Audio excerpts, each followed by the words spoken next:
What's up guys, it's me Jeremy. In solo queue and team play especially, rotations are a huge part of the game and can decide multiple objectives between the two teams. Let's get started.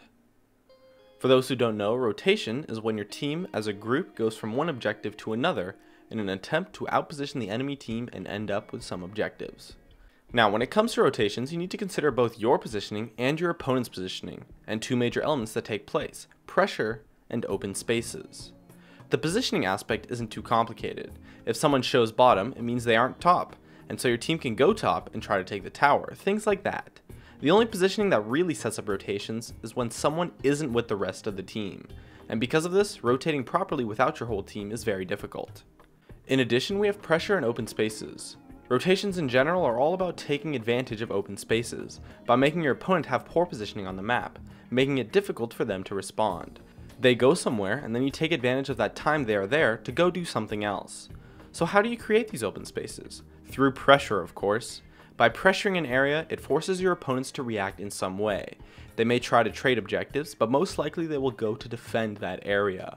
This pressure causes your opponents to go to the area that is pressured, meaning that you are able to take advantage somewhere else. By doing something such as pushing a lane or anything that forces your opponents to go somewhere through pressure, you create an open space. You can then rotate to that open area and try to take the objective there, depending on how fast your opponents respond. If they respond slowly, it's a free objective. But if they respond immediately, guess what? You just applied pressure and created another open space somewhere else on the map. You can continue with this, trying to outmaneuver and outposition your opponents until you take some objectives, or it's likely for a teamfight to happen.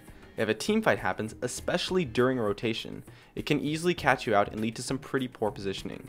So don't try constant rotations for too long, as they can be countered by initiating a fight.